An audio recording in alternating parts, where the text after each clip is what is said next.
Cejudo versus Marlon Vera. Guys, this popped off the page, am I right? I mean, when I saw this, I'm sitting back and going, okay, you've given me what I wanted. See, the number one rule. The number one rule, when possible, very hard to do, give the audience what they want, not what the audience is expecting. How do you make both of those things happen?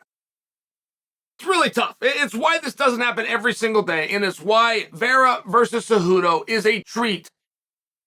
I can't remember last time I saw Chito Vera's name opposite an opponent where I threw my hands up and said, yes, I just can't remember that. And I could really say the same thing about Henry.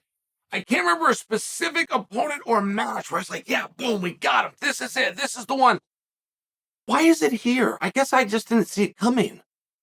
Henry's got his business with Merab. If you wanted to put Henry into an immediate title shot back in there with Aljo, you could. Here, you want to hear one that's pretty off the wall? But you could have done it and nobody would have.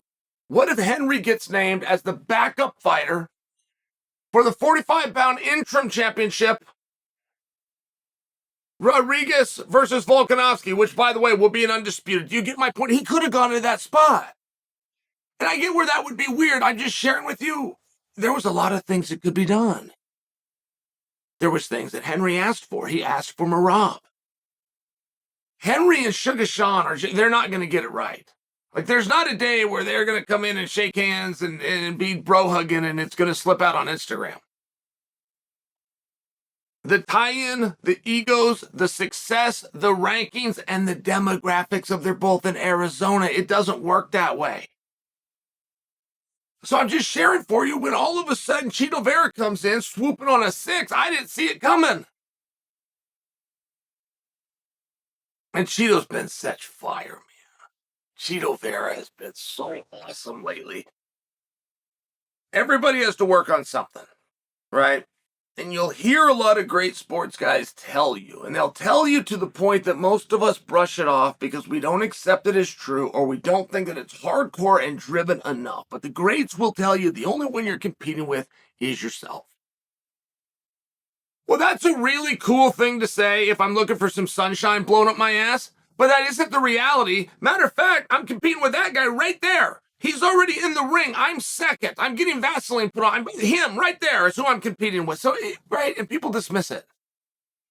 I would just tell you, I really like sports, and I had a life that was somehow involved with sports. But one of the great days I ever had in sports was my freshman year at Westland High School when the weightlifting coach, Tom Ogan, explained to the room, the only thing you're going to compete with is you. Now, Coach Ogan did not tell us this until after he had us go and check our 3 core lifts, which was known as a squat, known as a power cling. It was known as a bench press, and we had to write down what we could do. Right, there we are on the very first day. Here's our number. 1 rep, here's our max. That is when the coach explained to us, you will be graded based on what you do. Meaning, I can lift 190 pounds right now.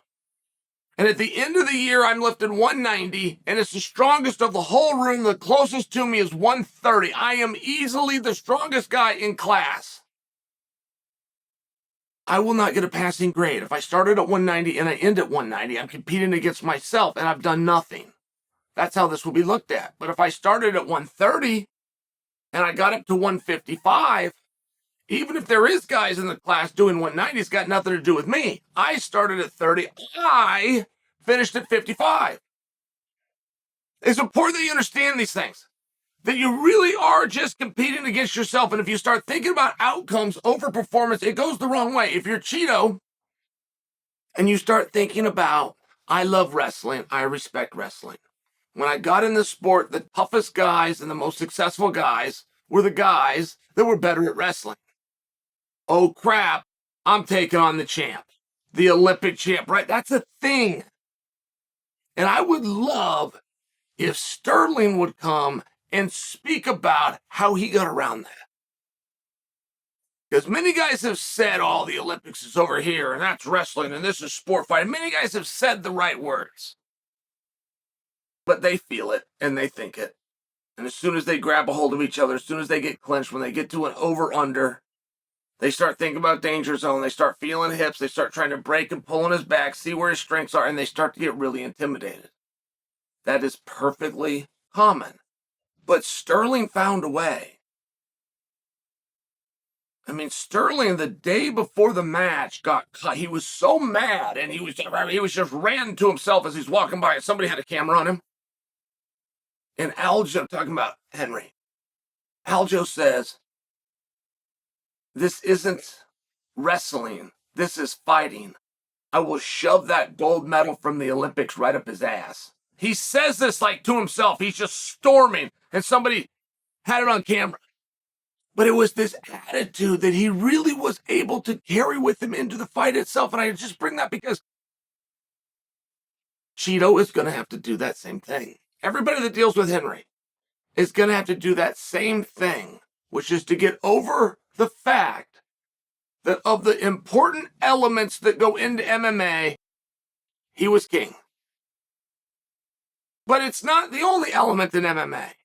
But right in 1997, it was. By the turn of the century, it was not. By 2003, the greatest wrestler in the sport was a guy that never even had a wrestling match named Georges St. Pierre, right? Like, things changed. And Chito Vera's got everything that it takes, and he has found a way to overcome. Talk about a guy who competes against himself. You're talking about Chito Vera. Chito Vera got into the sport. He was going like 2-2. I think at one point he even had a losing record. And those two guys that beat him aren't even with the company anymore.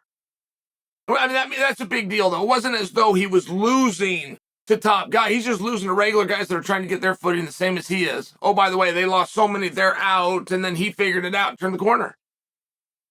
Chito Vera's greatest weapon is his mind, for sure. But I guarantee if he started to break down what the changes in his career was, he would be saying something very similar to what I'm saying. Which is that he would not think I have to go beat an opponent. He wouldn't be thinking about the outcome. He'd be thinking about the process. What little things am I going to do? When 30 seconds is left in the round, what am I going to do to steal that round in the eyes of the judges? Little things, one round at a time, bit by bit. When you total it all up, it equals a fight. It's a meaningful match, man. I really thought Merab was going to have his nose stuck in this somewhere. I really thought we might have to wait. Because that division's real interesting. Sandhagen, total stud. Sandhagen will take fights, man. Sandhagen is tough as hell. But Sandhagen's going to go up and he's going to fight Nurmagomedov. Nurmagomedov's never lost. He's never lost a round. So Nurmagomedov has to be one of the guys that's being looked at. So now that he, and I'm talking about Nurmagomedov, is in a feature bout in a main event opposite Sandhagen. They haven't called a number one contenders match, but they're forced. They have to at least look in that direction. Meanwhile, we find out that it's Henry versus Cheeto. Now, you know what I love? I never get my way, but you want to know what I would love? I would love, instead of these two matches arguing about who the number one contender is, I would love if ahead of time we just say, whoever wins these two matches fights each other. Winner takes on the champ. Whether that's going to be Aljo or Sean at the time. That's what I would like to see. I have a feeling that Nurmagomedov, who isn't great about arguing things in public, but I have a feeling he's going to have his team. Ali's going to have a say. Ali's going to shine this up when he goes in there with Sandhagen to try to make that eligible to be looked at for the number one contenders match. I just hope that we take that match and we take this new Henry Cheeto match. And the winners of that go in a number one contenders match. And the champ is waiting for whoever's left.